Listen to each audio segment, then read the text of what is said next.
দর্শক আপনাদের সবাইকে শুভেচ্ছা আমন্ত্রণ জানাচ্ছি প্রথম আলোর নিয়মিত আয়োজন আজকের বার্তা কক্ষে। আমি শামসুজ্জোহা। আজকের আলোচনার বিষয় পলাতক আসামি কি নির্বাচনে অংশ নিতে পারবেন। বিষয়টি এই মুহূর্তে আছে আরপিও সংশোধনী পর্যায়ে। সেই সংশোধনীতে আরও অনেকগুলো প্রস্তাব করা হয়েছে। সেই প্রস্তাবগুলো আসলে কি কি এবং সেগুলোর যৌক্তিকতা কি কি রয়েছে তার ভেতর বাহির নানা বিষয়ে আলোচনা করব। আজকের আলোচনার জন্য আমরা আমন্ত্রণ জানিয়েছি নির্বাচন বিশেষজ্ঞ ডক্টর মোহাম্মদ আব্দুল আলিমকে। ডক্টর আব্দুল আলিম, আপনাকে স্বাগত। প্রথমে জানতে চাইব, যেটিতে শিরোনাম বলছিলাম পলাতক আসামিকে নির্বাচনের অযোগ্য ঘোষণা করার প্রস্তাব, এটিকে আপনি কিভাবে দেখছেন? আপনার এই মুহূর্তে এটি শুনলেই মনে হয় কিনা যে কোনো একটি দলকে টার্গেট করে এটি করা হচ্ছে, নাকি একাডেমিক আলোচনার জন্য যৌক্তিকতার জন্য এটি হতে পারে, আগেই হওয়া উচিত ছিল? ধন্যবাদ। এই প্রস্তাবটা আসলে নির্বাচন ব্যবস্থা সংস্কার কমিশনের। এটা যে নির্বাচন কমিশন নিজের পছন্দ মতো বা নিজের ইচ্ছা মতো করেছে তা কিন্তু না। এবং এটা নির্বাচন ব্যবস্থা সংস্কার কমিশন যখন প্রস্তাবটা করে তখন তারা এটা নিয়ে ব্যাপক আলাপ আলোচনা করেছিল, ব্যাপক অংশীজনদের সঙ্গে অনেক কথা বলেছিল, এবং শুধু ঢাকা না, ঢাকার বাইরে থেকেও যারা নির্বাচনের অংশীজন তাদের সঙ্গে আলাপ আলোচনা করে তারপরে সিদ্ধান্ত নিয়েছিল।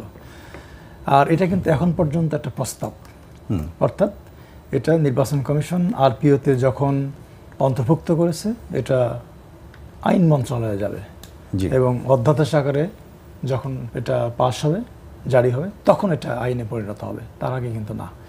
আর এটা ঠিক ওইভাবে চিন্তা করার কোনো সুযোগ নেই যে কাউকে টার্গেট করে করা হয়েছে, তা কিন্তু না। আমি যদি আপনাকে খোলাসা করেই বলি, কেউ হয়তো বলবেন যে এটা আওয়ামী লীগকে টার্গেট করে করা হয়েছে, আমি সেটা বলবো না। কারণ কয়জন পলাতক আসামি এরকম আছে, এবং পলাতক আসামি কিন্তু একটা সংজ্ঞাও থাকবে। আমি যদি একজনকে বলি ও আপনি পলাতক আসামি, আপনি যদি একজনকে বলেন আপনি পলাতক আসামি, তা কিন্তু হবে না। এটা হচ্ছে কারোর নামে যদি মামলা হয় এবং সে যদি তার নামে যদি অ্যারেস্ট ওয়ারেন্ট হয়, তারপরে সে আদালতে হাজির হলো না, তাকে অ্যারেস্ট করা গেল না, তারপরে কিন্তু এটা পত্রিকায় বিজ্ঞাপন যাবে তাকে হাজির হওয়ার জন্যে। হ্যাঁ, তারপরে যদি সে না আসে তখন আদালত তাকে এই পলাতক আসামি বলবে। এবং এটা একটি লম্বা প্রক্রিয়া, এটা কিন্তু এক কথা দিয়ে সম্ভব না, এটা লম্বা প্রক্রিয়া। এবং এইভাবে আপনি কয়জনকে আটকাতে পারবেন? খুব বেশি কাউকে আটকাতে পারবেন না। আমার কাছে মনে হয় যে অনেকের জন্য এখন পর্যন্ত আপনি যে দলটির কথা উল্লেখ করলেন যে আওয়ামী লীগের কথা অনেকে মনে করতে পারেন, আমি সেটা ধরে যদি এভাবে প্রশ্ন করি যে আওয়ামী লীগের অনেকের নামেই মামলা রয়েছে, অনেকে দেশের বাইরে রয়েছেন, আমরা জানা যায় সোশ্যাল মিডিয়ার কারণে, অনেকের খবর জানা যায় না, তাদের ক্ষেত্রে কি হবে? না, আমি যেটা বলছিলাম যে ধরেন যে একজন ব্যক্তি যিনি যার নামে যাকে পলাতক আসামি বলা হচ্ছে, আমি যদি নির্দোষ হই, আমার নামে মামলা হতেই পারে, মামলা আপনার নামে হতে পারে, আমার নামে হতে পারে, কিন্তু মামলা হলে আমি আদালতে কেন যাব না? আচ্ছা, আমি যদি নির্দোষ হই তখন তো আমি আদালতকে ফেস করব, আইনকে ফেস করব। আদালত ফেস করেননি এবং আসলে পলাতক হিসেবে যিনি মানে উল্লেখ করা যায়, মানে আমি যখন আদালতকে ভয় পাচ্ছি, যাচ্ছি না, তখন তো আমি নিজেকে মনে করবো যে আমি আসলে নির্দোষ না। এই প্রশ্নটা কিন্তু এখানে। এবারে আসি যে এই যে প্রস্তাবটির কথা আপনি বলছিলেন যে নির্বাচন ব্যবস্থা সংস্কার যে কমিশন, তারা এই বিষয়টি নিয়ে ব্যাপক আলোচনা করেছে, আপনি বললেন সেটি। তখন ইসি এই প্রস্তাবের সঙ্গে সেই সময় আমি যতদূর জানি দ্বিমত জানিয়েছিল, সেটি গত মার্চের প্রসঙ্গ, গত মার্চ মাসে আলোচনাটা হচ্ছিল। ঐকমত্য কমিশন যখন লিখিতভাবে বলা হলো তখন ইসি বলেছিলেন যে এই ধরনের আইন অনেক সময় অসৎ উদ্দেশ্যে করা হয় বা ব্যবহৃত হয়, এই ধরনের কথা বলা হয়েছিল। সেই সম্ভাবনা আপনি দেখেন কিনা? যে কোনো আইনেরই অপব্যবহার হতে পারে, যে কোনো আইনের। এই জন্যেই আইনের শাসনটা খুব ইম্পর্টেন্ট। এখানে ধরুন যেহেতু ইলেকশন সংক্রান্ত একটা আইন, নির্বাচন কমিশনকে সতর্ক থাকা এবং একই সঙ্গে আদালত, আমাদের যে আদালত আছে, জুডিশিয়ারি আছে, তাদেরকে বেশি সতর্ক থাকতে হবে যাতে করে জিনিসটা না ঘটে, এটার অপব্যবহার না হয়। আপনি ধরেন যে আমার নামে একটা মামলা আপনি করে দিলেন, হ্যাঁ, ইচ্ছা করে আপনি ইচ্ছা করে করতে পারেন, যে কেউ করতে পারে আমার নামে মামলা, কিন্তু এই রকম ঘটনা যাতে না ঘটে কিন্তু এই জন্য মনিটরিং করতে হবে স্ট্রংলি। এখন প্রশ্ন হচ্ছে যে যখন ঐকমত্য কমিশন এইটার ব্যাপারে মতামত জানালো, আগে দ্বিমত জানালেও পরে ইসি বলছে যে এটা মানে কেমন শোনায় কিনা? না, আমার ধারণা হয়তো ওই মুহূর্তে তারা বুঝতে পারেন না এই জিনিসটা। কারণ সংস্কার কমিশন কিন্তু আমি যেটা বলেছি প্রচুর আলাপ আলোচনা করেছে, প্রচুর স্টেক হোল্ডার। নির্বাচন কমিশন বাংলাদেশের নির্বাচনের ক্ষেত্রে সবচেয়ে স্পর্শকাতর এবং গুরুত্বপূর্ণ মানুষদের ইস্যুটা স্পর্শকাতর এবং এটা গুরুত্বপূর্ণ মানুষ, তারা বুঝতে পারেনি এইটা এই যুক্তিটা। যেহেতু এটা কিন্তু প্রস্তাবটা কখন আসলো? ইলেকশন কমিশন দায়িত্ব নেওয়ার পরপর। আচ্ছা, হ্যাঁ, ইলেকশন কমিশন দায়িত্ব নেওয়ার পরেই প্রশ্নটা আসলো। এখন হয়তো তারা একটু স্টাডি করেছে, বোঝার চেষ্টা করেছে, তারপর ঐক্যমত্য কমিশনের সঙ্গে তাদের আলাপ আলোচনা হয়েছে, যখন লজিকগুলো তারা বুঝতে পেরেছেন তখন তারা এটাতে এগ্রি করেছেন। কিন্তু এইভাবে বিবেচনা করার সুযোগ আছে কিনা, আপনার মনে হয় কিনা যে মানুষের যে সরকারের ইচ্ছাটাই ঐক্যমতের ইচ্ছা এবং সেইটাকে প্রেশার ফিল করে নির্বাচন কমিশন অর্থাৎ ইসি এইটাতে রাজি হয়ে গেছে, এরকম মনে হতে পারে? বাট আমার কাছে মনে হয় এইখানে এরকম ঘটনা ঘটে নাই। কারণ আমি যেটা বললাম, যেটা প্রচুর আলাপ আলোচনার ব্যাপার আছে, এবং যে আমি লজিকগুলো দেখলাম যে এই ফেরারে আসামি কাউকে ঘোষণা করা কিন্তু অত সহজ বিষয় না। এখন ফেরারি আসামি হয়নি, এই মুহূর্তে বাংলাদেশের যে বাস্তবতা এবং আওয়ামী লীগের দলের প্রসঙ্গ উঠে গেছে এবং সেই রকম কেউ যারা এই মুহূর্তে আছেন, হয়তো দেশেই আছেন বা দেশের বাইরে যেখানে থাক, আমরা তো এর আগে এরকমও দেখেছি, আমাদের নজির আছে যে জেলখানায় থাকা অবস্থায় নির্বাচন করেছেন এবং নির্বাচনে প্রতিদ্বন্দ্বিতা করে জিতেও গেছেন, পরবর্তীতে সংসদ সদস্য হয়েছেন। সেরকম সম্ভাবনা আছে নাকি এই আইনের মধ্যে দিয়ে সেটা থাকবে না? আমার মনে হয় যে অনেকের জন্য এই সুযোগটা আছে, অনেকের জন্যই সুযোগটা আছে। কারণ সবাই ফেরারে আসামি হিসেবে বিবেচিত হবেন না, ফেরারি সবাই হবেন না। আর আওয়ামী লীগে তো অনেক ভালো লোক আছে না? সবাই কি খারাপ লোক? সবাই খারাপ লোক না। অনেকে আছে যে যারা মনে করেন যে আমি এই আওয়ামী লীগকে আমার পছন্দ না, এরকম আলোচনা অনেকের মধ্যেই ছিল। কাজেই যদি এরকম ফেরারি তারা না হন, তারা নিঃসন্দেহে এখানে নির্বাচন করতে পারবেন। সেক্ষেত্রে এখনকার যে শেখ হাসিনা, খালেদা জিয়া, শেখ হাসিনা, ওবায়দুল কাদের বা এরকম যারা বড় লিডার যাদের ব্যাপারে মামলা আছে এবং তারা দেশের বাইরে আছেন, মোটামুটি স্পষ্ট এটা জানা যাচ্ছে, তাদের ক্ষেত্রে তো মানে কোনো সুযোগ থাকছে না এখন পর্যন্ত। এখন না, যদি এটা ফেরারি হয় তাহলে তো পারবেন না তারা। আচ্ছা, হ্যাঁ, তাহলে পারবেন। এবং এই আরপিওটা মানে ইয়ে হয়ে আসতে হবে, মানে সবার অ্যাপ্রুভ হয়ে আসতে। আমি যেটা বললাম, এটা এখন ল মিনিস্ট্রিতে যাবে, তারপর ক্যাবিনেটে এটাকে উপস্থাপন করা হবে, ক্যাবিনেটের অ্যাপ্রুভালের পরে এটা অধ্যাদেশ আকারে মাননীয় রাষ্ট্রপতি। এবারে আসুন, আপনি যারা আমাদের দেশে নির্বাচন করতে পারেন, আপনি বলছেন যে ভালো মানুষ যারা বা যারা আইন ফেস করছেন, তাদের মধ্যে আমরা দূর থেকে হয়তো এই মুহূর্তে মব বা কোনো ঝামেলা এড়ানোর জন্য দূর থেকে অনলাইনে মনোনয়নপত্র জমা দেওয়ার একটা বিধান এই মুহূর্তে এখন পর্যন্ত আছে, সেটিও বাতিলের একটি প্রস্তাব করা হয়েছে। এটাকে কিভাবে দেখেন? এটা আমি আসলে পরিপূর্ণভাবে সমর্থন করি না। কারণটা হচ্ছে যে ধরুন যে আমি যদি আওয়ামী লীগ বাদও দিয়ে দিই, দেশের ভেতরে যারা কম্পিট করতে চায়, যে সমস্ত পলিটিক্যাল পার্টি, যে সমস্ত প্রার্থী, একজন প্রার্থীর সামনে কিন্তু ভেতর থেকে একটা বাধা আসতে পারে। হ্যাঁ, সেক্ষেত্রে হয়তো উনি অনলাইনে মনোনয়নপত্র জমা দেওয়ার চেষ্টা করবেন, এই জিনিসটা বন্ধ হয়ে গেল। আর দ্বিতীয় হচ্ছে, যেটা অনেক সময় হয়, একসঙ্গে যদি অনেক প্রার্থী, বিশেষ করে যে তারিখে প্রার্থী তার জমা দেওয়ার শেষ তারিখ থাকে, ওই দিন কিন্তু আপনি রিটার্নিং অফিসার কার্যালয়ে প্রচণ্ড ভিড় থাকে এবং ওইখানে অনেক সময় সহিংসতার সম্ভাবনা থাকে। যদি এটা অনলাইনে থাকতো তাহলে কিন্তু এই কাজগুলোকে এড়ানো সম্ভব হতো। আর আমরা তো আস্তে আস্তে ডিজিটালের দিকে চলে যাচ্ছি। আবার দেশের বাইরে থেকেও তো কেউ দিতে পারে চাইলে, হ্যাঁ, যোগ্য কোনো মানুষ যিনি ফেরারি না, হ্যাঁ, অনেক ভালো মানুষ তো বাইরে আছেই, কাজে তাদের জন্য এটা উন্নত রাখলে বোধহয় ভালো হতো আমার কাছে মনে হয়। আরপিওর মধ্যে আরও কতগুলো বিষয় এসেছে, তার মধ্যে জামানতের একটি প্রসঙ্গ আসছে, সেটা হচ্ছে নির্বাচনের প্রার্থীর জামানতের পরিমাণ 20,000 টাকা এখন পর্যন্ত আছে, সেটি বাড়িয়ে 50,000। আপনার কি মনে হয় যে বাংলাদেশের যারা এমপির ভোট করতে আসে তাদের জন্য 50,000 না 20,000 এইটা কোনো বড় অঙ্ক? মানে বাস্তবতাটা কিরকম? এটা মানে কেতাবি হয়ে যাচ্ছে না, এটা কোনো বড় বিষয় না। কিন্তু তারপরেও আমি যেটা বলবো যে বাংলাদেশে অনেক সৎ মানুষ আছে, অনেক যোগ্য প্রার্থী আছে, যারা জনগণের সমর্থন নিয়ে, যারা ভোট নিয়ে এমপি হিসেবে নির্বাচিত হতে পারেন, কিন্তু তাদের টাকা কম, অর্থ কম, এরকম কিছু লোক আছে। সো এটা আমার কাছে মনে হয় যে এটা 20,000 টাকা থাকলে ভালো হতো। আচ্ছা, মানে কম থাকলে ভালো হতো সেটা বলছেন। আরেকটি বাস্তবতার কথা বলি, সেটি হচ্ছে নির্বাচনে একজন ভোটারের প্রতি ব্যক্তিগত যে খরচ, মানে পার ইউনিট খরচ, এটি 10 টাকা, যেটি মানে এগুলো আসলে কে মনিটর করে? কিভাবে বোঝা যাবে যে উনি 10 করলেন না 50 করলেন? এটা আমাদের আসলে একটা বড় দুর্বলতা। মানে আমরা এই যে কাজটা করি, যে আমাদের প্রার্থীদের একটা ব্যয়ের লিমিট আছে এবং প্রত্যেক প্রার্থী নির্বাচনের 30 কার্য দিবসের মধ্যে তার যে ব্যয়ের রিটার্ন সেটা ইলেকশন কমিশনের কাছে জমা দেয়, নির্বাচন কমিশনের কাছে। কিন্তু এটার আসলে কোনো মনিটরিং এতদিন পর্যন্ত হতো না। কিন্তু আমরা আবার নির্বাচন কমিশন সংস্কারের পক্ষ থেকে একটা প্রস্তাব করেছিলাম যে এটা একটু বিশ্লেষণ করা, ভেরিফাই করা, দেখা।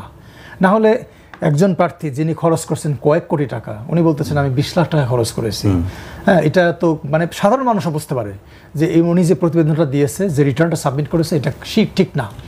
এই জন্য একটা মেকানিজম থাকা দরকার। এবং একই সঙ্গে আমি আপনাকে ছোট্ট একটা উদাহরণ দিই। ভারতে একটা প্র্যাকটিস আছে, ওরা যেটা করে প্রত্যেকটা সংসদীয় আসনে একটা মনিটরিং টিম করে দেয়। আচ্ছা। এবং এই টিমে 3 জন থাকে, একজন নির্বাচন কমিশনের কর্মকর্তা, একজন এনবিআর এর কর্মকর্তা, একজন পুলিশ।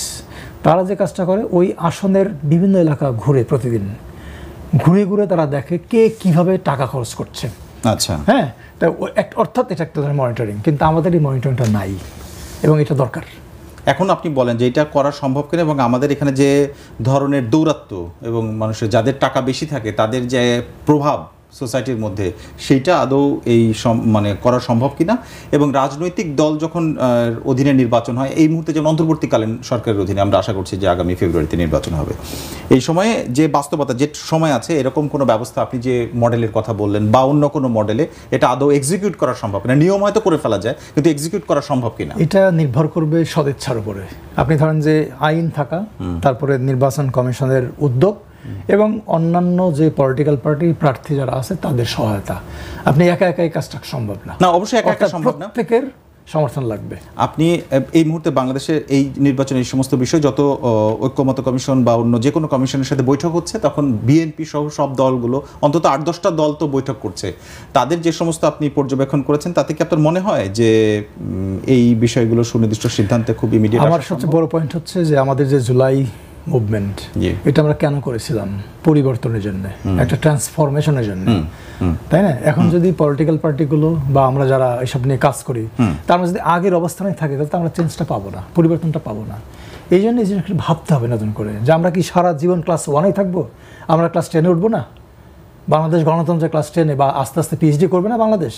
তা আমাদেরকে চিন্তা করতে এখন আসলে কোন পর্যায়ে আছে যে আপনি দেখেন নির্বাচনের এই যে আমরা এই মুহূর্তে একজন প্রার্থীর 20 না 50 হাজার, আমার মনে হয় দুইটাই আসলে দেওয়ার কাছাকাছি। হয়তো 300 প্রার্থীর একরকম অবস্থা না, তবে অনেকেরই এই সক্ষমতা আছে। কিন্তু অন্য কারো থেকে অনুদান হিসেবে নেয়ার ক্ষেত্রে 1 লাখ, 2 লাখ না 50 লাখ ব্যক্তির কাছ থেকে, প্রতিষ্ঠানের কাছ থেকে যে সীমারেখার কথা বলা হচ্ছে এখন, এইটা কে হিসেব রাখবে? না, এটা তুই যে আমি বললাম যে প্রত্যেক প্রার্থী কিন্তু 30 দিনের মধ্যে একটা রিটার্ন সাবমিট করেন, এবং ওইখানে উনি কোথার থেকে টাকাগুলো, ওটা প্রথম কথা হচ্ছে যে যখন একজন প্রার্থী মনোনয়নপত্র জমা দেন, তখন তাকে একটা সম্ভাব্য ব্যয়ের মানে যে অর্থ উনি খরচ করবেন তার উৎসগুলো বলতে হয় তাকে। এবং এখানে কমিশনের ফর্মে 5টা অপশন আছে, নিজের টাকা, আত্মীয়-স্বজনের টাকা, এরকম 5টা অপশন। উনি কোথা থেকে কত টাকা পাবেন একটা এস্টিমেটেড ফিগার উনি দেন, তারপরে ওই রিটার্নটা সাবমিট করতে হয়। কিন্তু বড় প্রশ্ন হচ্ছে যে এই যে যেটা আগে দিলেন সম্ভাব্য খরচ উৎসসহ, পরেরটার সঙ্গে আর মেলানো হয় না, মানে এখানে একটা বড় গ্যাপ আছে। আমি আরেকটা প্রশ্ন করছি, সেটা হচ্ছে আমি কয়েক কোটি টাকা খরচ করলেন একজন প্রার্থী, কিন্তু দেখালেন কম, এটা ধরবেন কি দিয়ে? এটা হতে পারে মানে হয় বাংলাদেশে। আমি আপনাকে বলি 2001 সালে আমি নিজে 3 জন প্রার্থী নিয়ে একটা স্টাডি করেছিলাম, তাদের ইলেকশনের খরচ 3 দলের 3 জন, আমি নাম বলবো না। তো একজন আমাকে উনি খরচ দেখাইছেন এই 20 লাখ সামথিং টাকা, 20 লাখ সামথিং টাকা ওনার ভোটার সংখ্যা অনুযায়ী। তো উনি আমাকে যে কাগজপত্র দিলেন, আমি দেখলাম সেখানে 75 লাখ টাকা খরচ। উনি নিজেই বললেন, উনি নিজে আমার কাছে বললেন যে আমি 75 লাখ টাকা খরচ করেছি, কিন্তু আমি দেখাইছি এত টাকা। এই টাকা দিয়ে, হ্যাঁ, এই টাকা দিয়ে ইলেকশন করা সম্ভব না, এটা পরিষ্কার আমাকে বলে দিলেন। তা কাজে আমাদের আসলে এটাও রিয়েলিস্টিক হওয়া দরকার। এই যে খরচ আপনি যেটা বলেন বাস্তবতা, যে এটা সরকারের সদিচ্ছার একটা প্রশ্ন আপনি তুলেছেন, সদিচ্ছা আছে কিনা এই সরকার? আমি ধরে নিচ্ছি যে এই সরকারের 100% সদিচ্ছা আছে। সক্ষমতা তো আপনাকে প্ল্যান করতে হবে। মানে যখন একটা আইন থাকবে, প্রথম কথা হচ্ছে পলিটিক্যাল উইল, আইন, তো এটা থাকলে তো আপনি একটা প্ল্যান আপনাকে করতেই হবে। এটা পসিবল বলে মনে করেন? সংবাদকর্মীদের প্রসঙ্গে এসেছে, সংবাদকর্মীরা ভোট কেন্দ্রে কতক্ষণ থাকতে পারবে এবং কোন কেন্দ্রের ভেতরে যেতে পারবে, মানে কতটুকু কাভার করতে পারবে এবং কিভাবে করবে, এটি নির্ধারণের ক্ষেত্রে প্রিজাইডিং অফিসারকে ক্ষমতা দেওয়া হয়েছে এবং আলাদা করে একটা পরিচয়পত্র দেওয়া হয়। বিদ্যমান যে আইন রয়েছে, এটার পরিবর্তন প্রয়োজন মনে করেন কিনা? প্রথম কথা হচ্ছে যে আপনি ভোট কেন্দ্রে এই যে যারা পর্যবেক্ষক, যারা সাংবাদিক, তাদেরকে যত বেশি অ্যাক্সেস দেবেন, ভোটের স্বচ্ছতা তত বাড়বে। শুধু একটা জায়গা বাদ দিয়ে, যেটাকে আমরা মার্কিং প্লেস বা ওই ভোটদান কক্ষ বলি, অনেকে গোপন কক্ষ হিসেবে বলি আমরা, ওই জায়গাটা বাদ দিয়ে অন্যান্য জায়গায় যত আপনি অ্যাক্সেস দেবেন। একটু বিস্তারিত বলবেন, ভোটদান কক্ষ মানে ঠিক যে অংশটা সিল দেন সেই জায়গাটা? আমি বলছি, প্রথমে একটা ভোট কেন্দ্র, ভোট কেন্দ্রে কয়েকটা ভোট কক্ষ থাকে, 3টা 4টা 5টা 6টা। ওই ভোট কক্ষের ভেতর হলো ছোট্ট একটা জায়গা থাকে কাপড় দিয়ে ঘেরা, ওই জায়গাটায় মানুষ বা ভোটাররা ভোট দেয়, ওইটুকু বাদ দিয়ে, কারণ ওটা তো ভোটটা তো গোপন বিষয়, অর্থাৎ সিল দেওয়ার জায়গাটুকু বাদ দিয়ে অ্যাক্সেস চান আপনি। অ্যাক্সেসটা দরকার, কারণ আপনি যত অ্যাক্সেস দিবেন তত স্বচ্ছতা বাড়বে। এটা আপনার ইন্টারন্যাশনাল যে বেস্ট প্র্যাকটিসগুলো আছে, যে গাইডিং প্রিন্সিপাল আছে, ইলেকশনের ক্ষেত্রে একটা বড় জিনিস হচ্ছে স্বচ্ছতা। আপনি যত বেশি ওপেন করে দিবেন তত বেশি এটার মানে এটার কনফিডেন্সও বাড়বে ভোটার কি বলে নির্বাচনী প্রক্রিয়ার। একটু যদি বাস্তবতা বিবেচনায় বলি, এই মুহূর্তে বাংলাদেশে আপনার মানুষের মোবাইল অ্যাক্সেস বা ক্যামেরার অ্যাক্সেস অনেক বেড়েছে, এবং এটা দিয়ে লাইভ সরাসরি এটা দেখানোর প্রবণতাও বেড়েছে, মানুষের খোঁজ খবর রাখতে চাচ্ছেন, সেটির পারমিশন থাকা উচিত বলে মনে করেন কিনা সরাসরি সম্প্রচার? আপনি ধরেন 2018 সালে নির্বাচনে আমি কয়েকটা কেন্দ্রে গিয়েছিলাম অ্যাজ অবজারভার, পর্যবেক্ষক হিসেবে। একটা কেন্দ্রে আমি গেলাম, কেন্দ্রের বাইরে আমার কাছে মনে হলো 2 থেকে 2,500 লোক ওয়েট করছে। আমি ভিতরে ঢুকলাম, কোনো ভোটার ভেতরে নাই। হ্যাঁ, এই 2 থেকে 2,500 কারা ছিলেন? ভোটার। আচ্ছা, এরা ভোটার। এবং আমরা যখন ঢুকতেছিলাম আমাদেরকে বললো যে আমরা 2 ঘন্টা 3 ঘন্টা তো দাঁড়িয়ে আছে, আমাদেরকে ভেতরে ঢুকতে দেওয়া হচ্ছে না, আপনারা কিছু একটা করেন। এভাবে বললো। আপনি ধরেন যে এই যে জিনিসটা, এটা যদি লাইভ কেউ ব্রডকাস্ট করতো তাহলে কি হতো? সারা দুনিয়ার মানুষ দেখতে পেত। তখন কিন্তু যারা কর্তৃপক্ষ, যারা ঢুকতে দিচ্ছে না, তাদের মধ্যে কিন্তু এক ধরনের চেঞ্জ আসতো যে এটা নিয়ে এটা প্রচার হয়ে যাচ্ছে, তাই না? কাজে এই জন্য স্বচ্ছতা দরকার, এই জন্য প্রচারটা দরকার। অর্থাৎ লাইভে, মানে আপনার বক্তব্য শুনে আমি যেটা বুঝলাম যে সরাসরি সম্প্রচার বা সাংবাদিকের উপস্থিতি যত বেশি হবে সেটাই মানে যৌক্তিক বলে মনে করছেন। এবং আমরা আরেকটা জিনিস বলেছিলাম, বাংলাদেশ একসময় ছিল আপনার স্টেশনারি পর্যবেক্ষণ। এটার মানে হচ্ছে যে একজন পর্যবেক্ষক সে সকাল থেকে শেষ বেলা পর্যন্ত, শেষ সময় পর্যন্ত কেন্দ্রে থাকবে। মানে এটা থাকলে কি হবে, ধরেন যে উনি 2-3 জন থাকছে পর্যবেক্ষক, হ্যাঁ, তখন কিন্তু যারা দুষ্কৃতিকারী, যারা ভোট জালিয়াতি করতে চান, তারা কিন্তু তাদের সামনে কষ্টা করার সাহস পাবেন না। এখন প্রশ্ন হলো, অনেকে বলে যে আমাদের ভোট কক্ষগুলো ছোট, ওখানে পর্যবেক্ষক সারাদিন কেন্দ্রে বসে থাকবে। এই জন্য আমরা যেটা বলেছিলাম সংসদ কমিশনের পক্ষ থেকে, যে তারা যাবেন, ঢুকবেন, বের হবেন, এইভাবে সারাদিন থাকবেন। আচ্ছা, মানে তাদেরকে ঢোকার এবং বেরোনোর পারমিশন রাখা। এবারে আসি, এবারের ক্ষেত্রে মবের প্রসঙ্গটা অনেক বেশি করে এসছে বাংলাদেশে, এবং মব যে কোনো সময় হচ্ছে নির্বাচনী সহিংসতা বলে একটি টার্ম তৈরি হয়েছে আমাদের দেশে। তো নির্বাচনী সহিংসতার সময় যদি এরকম মব করে তৈরি হয়, তাহলে সেটা আদৌ নিয়ন্ত্রণ করা সম্ভব হবে কিনা? কারণ বাংলাদেশে 1-2টি জায়গায় মব হলে খুব একটা নিয়ন্ত্রণে এসছে, এরকম আমাদের চোখে পড়েনি। এম নাসিরউদ্দিন আহমেদ, তিনি বর্তমান সিইসি, প্রধান নির্বাচন কমিশনার, তিনি বলেছেন জাতীয় সংসদ নির্বাচনে 300 আসনের নির্বাচন একসঙ্গে হবে, কাজে ওই সময় মব বিভিন্ন জায়গায় ভাগ হয়ে যাবে, এটা নিয়ন্ত্রণ করা সম্ভব। এইটা কি, মানে এই মন্তব্যটাকে কেমন মনে হয়? এই কথার সঙ্গে কমিশন আরেকটা কথা বলেছে যে আগামী নির্বাচন ইতিহাসের সবচেয়ে বেশি ঝুঁকিপূর্ণ হবে। এটাও কিন্তু কমিশন বলেছে, এবং এটা আমিও কয়েক জায়গায় বলেছি, ওনাদের বলার আগে কয়েকটা জায়গায় বলেছি। সেটি মনে করেন আপনি? আমি মনে করি সবচেয়ে ঝুঁকিপূর্ণ, এবং এটার জন্য যারা দরকার, এখন আমি যখন জানবো যে আমার এই ডিজিজ আছে, আমার এই রোগ আছে, তখন তো আমি কিছু প্রিকশন নেব, ওষুধ খাবো, তাই না? কিন্তু এই কথাটা কি যায় যে বাংলাদেশের ঢাকায় আপনার মবের ক্ষেত্রে যে সমস্ত ঘটনা ঘটেছে, এটা ভাগ হয়ে যাবে 300 জায়গায়? আমি বলছি আপনি এটার জন্য যারা লাগবে, হ্যাঁ, মব যে কোনো জায়গা হতে পারে, যে কোনো সময় যে কোনো জায়গা হতে পারে, এটা ভাগ হোক বা না হোক, এটা অন্য জিনিস। কিন্তু যেহেতু ঝুঁকিপূর্ণ, মানে মবও তো মানে ঝুঁকিপূর্ণ সঙ্গে একটা এটার সম্পর্ক আছে নিশ্চয়ই, তাই না? কাজেই আমাদের আসলে যেটা লাগবে, যখন আমি আমার ডিজিজটা জানতে পারবো, আমার কিছু মেডিসিন লাগবে। অর্থাৎ আমাদের একটা রিস্ক ম্যাপিং করতে হবে, যে আগামী নির্বাচনকে কেন্দ্র করে কি কি ঝুঁকিতে আমরা পড়তে পারি, এবং এই ঝুঁকিগুলো কিভাবে আমরা অ্যাড্রেস করব। অর্থাৎ একটা নির্বাচনে নিরাপত্তা ব্যবস্থা, সেই সমন্বিত ক্ষেত্রে স্ট্রাইকিং ফোর্স হিসেবে সেনাবাহিনীর কথা বলা আছে, কিন্তু অন্যান্য বাহিনীর মতো পূর্ণ ক্ষমতা নিয়ে নির্বাচন কেন্দ্রগুলোতে তাদের দায়িত্ব পালনের প্রসঙ্গে আরপিও সংশোধনের প্রসঙ্গ এসেছে, সেইটার প্রয়োজন আছে মনে করেন কিনা? না, এটা তো সেনাবাহিনীকে ওই যে সংজ্ঞা, আমাদের যে আইন শৃঙ্খলা রক্ষাকারী বাহিনী, তার সংজ্ঞা কিন্তু এদেরকে অন্তর্ভুক্ত করার প্রস্তাব হয়েছে, এবং এটাও সংসদ কমিশনের একটা সুপারিশ ছিল, এবং এটা কিন্তু আগে ছিল 2008 থেকে এটা এই জিনিসটাকে তুলে দেওয়া হয়েছে, 8-এর পরে এটাকে তুলে দেওয়া হয়েছে। কারণটা হচ্ছে যে আপনি বাংলাদেশে এই যে আইন শৃঙ্খলা রক্ষাকারী বাহিনীর যে প্রতিষ্ঠানগুলো আছে, নানা রকম জরিপ আছে, তাদের মধ্যে সবচেয়ে এগিয়ে আছে সেনাবাহিনী। অর্থাৎ মানুষ সবচেয়ে সেনাবাহিনীকে ভয় পায়, ট্রাস্ট করে। কাজে তাদের উপস্থিতিটা খুব ইম্পর্টেন্ট। কাজে আমার কাছে মনে হয় যে তাদেরকে ইনভলভ করে, ওই যে আমি যেটা বললাম, সমন্বিত নির্বাচনী নিরাপত্তা ব্যবস্থা যদি করা হয়, তাহলে বোধহয় আমার কাছে মনে হয় যে ঝুঁকিপূর্ণ বা মব যেগুলো বললেন, এগুলো অনেকটা কন্ট্রোল করা সম্ভব হবে। সেটা কবের মধ্যে হওয়া উচিত? কারণ সে একেবারে যে নির্বাচনের দিন শুধু সহিংসতা হবে তা না, নির্বাচনের আগেও অনেক ধরনের প্রচারণা যখন চলে, তখন দুই বিপরীত প্রার্থীর যারা ফলোয়ার থাকে তাদের মধ্যেও অনেক সময় সংঘাত তৈরি হয়েছে, এর আগে এরকম নজির আছে। এখন ধরুন যে আপনি তফসিল ঘোষণা থেকে শুরু করে কিন্তু এই জিনিসগুলো ইলেকশন কমিশনের মধ্যে চলে যায়। হ্যাঁ, তারপর আগে তো আপনার ইন জেনারেল পুলিশ, র্যাব এরা তো মাঠে থাকেই, তারপরে তাদেরকে আমার কাছে মনে হয় যে ওই যে মানে প্রি ইলেকশন যে সিকিউরিটি, হ্যাঁ তফসিল ঘোষণার পর থেকে বলছেন, তফসিল ঘোষণা থেকে নির্বাচন আগেও দরকার, যে প্রাক আমি যেটা বললাম যে প্রি ইলেকশন সিকিউরিটি, কারণ এখন যেহেতু পরিবেশটা এখনো প্রশ্ন আছে এগুলো নিয়ে, কাজেই এখন থেকে এগুলো শুরু করা উচিত। এই সমস্ত সংশোধনী এবং এই বিষয়গুলো কত দিনের মধ্যে সম্পন্ন হলে আপনি মনে করেন যে ঠিকঠাক হয়? কারণ আগামী ডিসেম্বরে প্রথম সপ্তাহে নির্বাচনের নিঃসন্দেহে নভেম্বরের মধ্যে সব করে ফেলা উচিত, সেই লক্ষণ দেখছেন আপনি? আমরা তো যে রোডম্যাপটা দেখলাম ইলেকশন কমিশনের 30 নভেম্বর মধ্যেই তারা সব কাজ শেষ করার পরিকল্পনা করেছেন। হ্যাঁ, এবং তারা অনেকগুলো কাজ এগিয়েও গেছেন। যেমন আমি এখন দেখলাম যে তারা নির্বাচনী এলাকাদের সীমানা এটার গেজেট তারা প্রকাশ করে দিয়েছেন।